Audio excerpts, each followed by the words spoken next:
When the ADHD pathway was first embedded, we had 70 young people waiting for an ADHD assessment. We don't have waiting lists at all now, and we hope to get the assessment process done within 12 weeks. I was getting told off quite a lot for not concentrating. I was just in another world.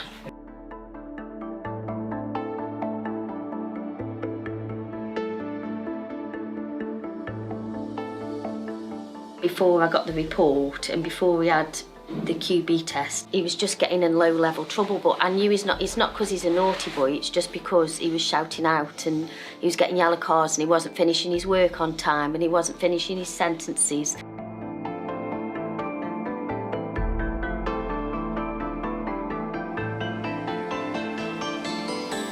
Academic Health and Science Networks and the National ADHD programme focus can help bring some of that equity and standardised processes for ADHD assessment, then our decision making and our outcomes are going to be much more improved.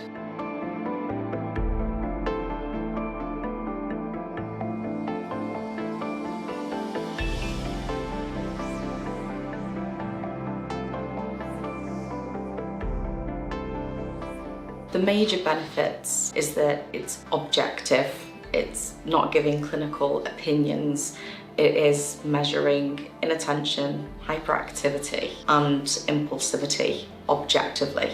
There's much less margin and room for error.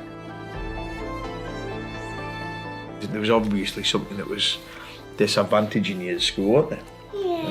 It's just obvious really, so Yeah. just nice having it confirmed so that he can get any help he needs really. Yeah.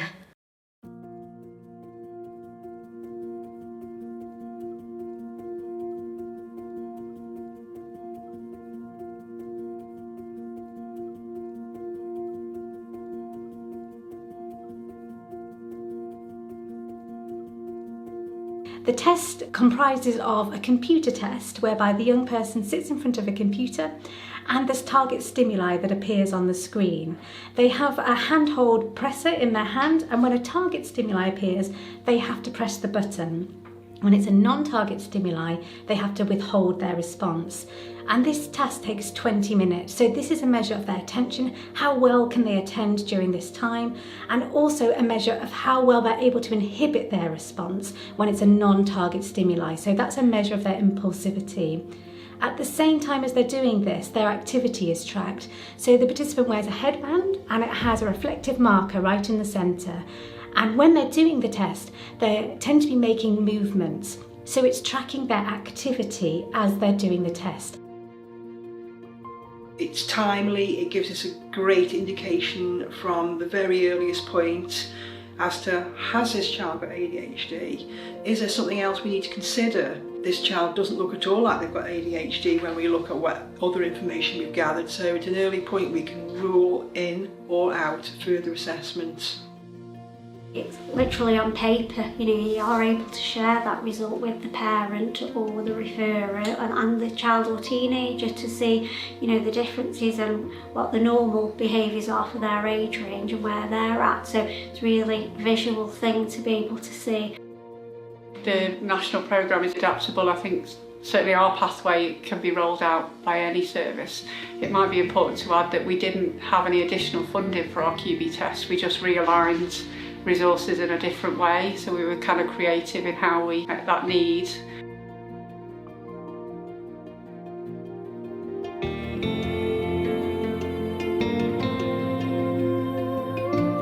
It quantifies what you're going through with your child, I think, and it gives you something to look at and go, yeah, a child this age would do this, and your child is doing this. So for that reason, we think your child's got ADHD, and now we can put things in place to help you and your family, and I think that should just be available. And then my mum said I had ADHD, and then I was okay with it, because then I knew I was special.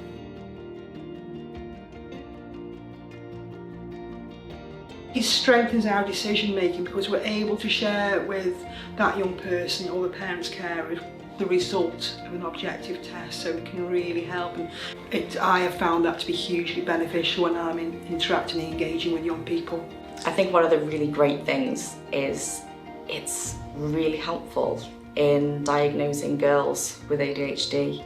The QB technology will pick up those smaller movements for girls.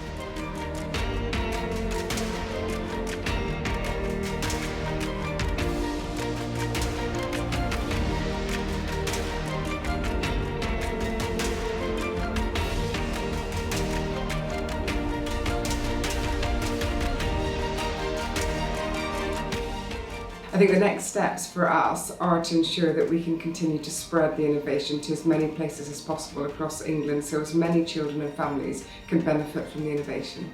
I would certainly say for any trust thinking about introducing QbTest to their ADHD pathway or wanting further guidance on how they can strengthen their pathway, I would certainly recommend getting in touch with their academic health and science network.